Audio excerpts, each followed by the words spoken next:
Right guys, in today's video I'm going to show you the best settings for The Last of Us on a GTX 1650 laptop after the most recent update, patch version 1.1.2. So first and foremost, I'm not going to waste too much time. These videos typically end up being quite long, so I'm just going to show you my settings and what I recommend.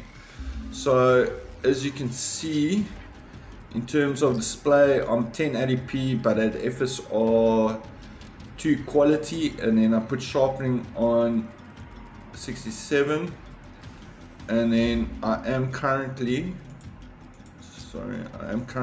on the very low preset.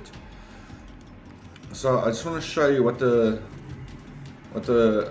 performance is like when you put it on very low. I'm not going to do my entire benchmark. I just want to point out to you that even on very low, if you don't cap the FPS, your FPS is going to be dropping, and it ain't pretty. So you can see there, that's very low. So let's just finish this benchmark, and now I'm going to put it on low.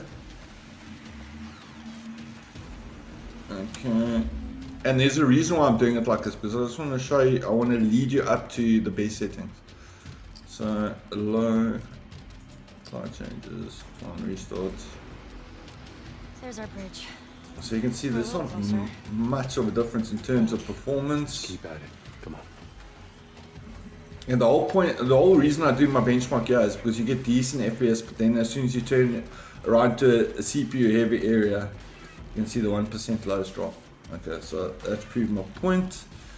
And now, and this is on the quality preset. It's pretty much the same for balanced as well. So what I actually recommend is you go to options, display, and this really goes against my every fiber of my being, but you actually put it on performance. So it's at 1080p, FSR 2 on performance, 67 sharpening, apply. Yosh. And then as you can see, there's been a bit of a visual downgrade in looks, but what you're going to do is you're going to go to graphics, and we're going to alter a couple of things here. So first and foremost, what you're going to do is you're going to put on a very low preset, apply and restart. There's our bridge. But we're not done yet. And then you're going to go to options, graphics. So we're not going to change anything over here. In texture settings, I want you to put your character texture quality on medium, because remember, there's a bit of a fidelity degradation due to being on performance, so we're just going to improve things a little bit.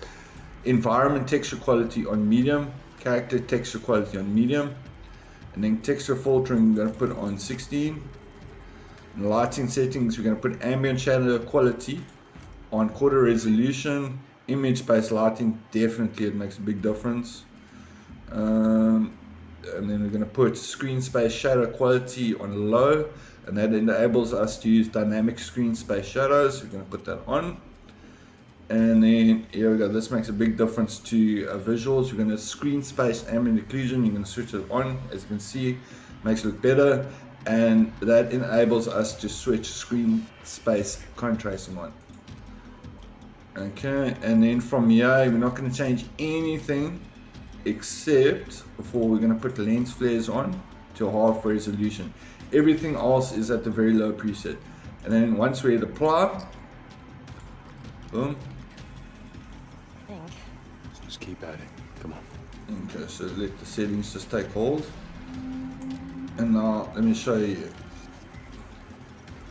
But we're not done yet. Once you cap your FPS, you actually get smooth gameplay where the FPS doesn't drop at all. But you can see there, our 1% lows have actually improved quite a bit. It's at 40, and that's what we're trying to improve here. But you see, if you don't cap your FPS still drops. So now what you're going to do is, these settings that I showed you, you're going to apply these, but what we're going to do is we're going to use River Tuner to cap our FPS to 40. So I'm going to quickly log out of the game, and then I'm going to record River Tuner. I'm going to show you how to cap the FPS to 40, and then I'm going to log into the game again. I'm going to show you how smooth it is at these settings. Alright guys, so I've just logged out of the game. In Windows, what I want you to do is go to River Tuner, and then all you're simply going to do is you're going to click add, and then this automatically opens up at The Last of Us for us because I've done this process already. But what you're going to do is you're just going to go to your PC and then locate where The Last of Us is saved. I didn't spend my money on this trash. I pirated this game, so it's under Games, Last of Us Part 1, Last of Us Part 1, and then you're going to locate TLOU-I, that's your executable, and then all you're going to do from here is put it on 40, because we want smooth ass gameplay.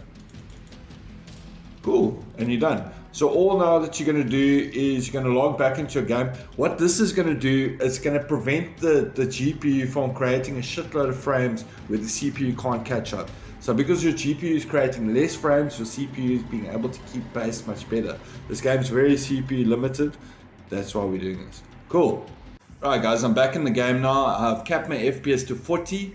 There are one or two settings that I did change. I made a mistake earlier, but in graphics, all the settings I showed you apply, except under texture settings, we're going to leave character texture quality at low, environment texture quality at low. But just to go over the other settings, texture filtering, we're going to set to 16, anisotropic filtering. Lighting settings, we're going to put color resolution on. We're going to put image-based lighting on. And then screen space, shadow quality, we're going to put it from off onto low. That enables us to put dynamic screen space shadows on, just add some depth to the shadows. And then switch on screen space ambient occlusion, and that enables you to use screen space contrasting, which just adds more depth to the shadows, improves the visual quality. And then other than that, the only other thing that you're going to be changing is you're going to put, from off, you're putting lens flares on half resolution. So remember earlier, the FPS was going up into the 50s, but I was dropping into the 30s. No matter which settings we used. Now with these settings and capping your FPS to 40, watch now. And the reason I use this area is because it goes from very smooth to very shoddy performance as soon as you hit the CPU heavy area. But as you can see now, because we've capped the FPS, you're getting a much smoother gameplay experience. And that, my friend, is how you make The Last of Us playable on a GTX 1650 laptop. I don't like the state of the game. I don't like the fact that the game is pretty broken, especially on low-end equipment like this. But it is playable when you change the settings like this. I will show you, I tested this out on multiple different areas. There is one section in the game where the FPS, no matter what you do to the settings, it drops. I'll just show you that quickly. It's towards the end of the game where you're walking through the broken hospital and you see, well, Ellie and Joel see the giraffes. No matter what you do, the FPS drops into the 20s there. But other than that, these settings do apply. So guys, thank you so much for watching. If you enjoyed this video, be sure to smash that like button. If you have any questions, please hit me up in the comment section. Other than that, guys, have a good day. It's Saturday. It's people like you. Cheers.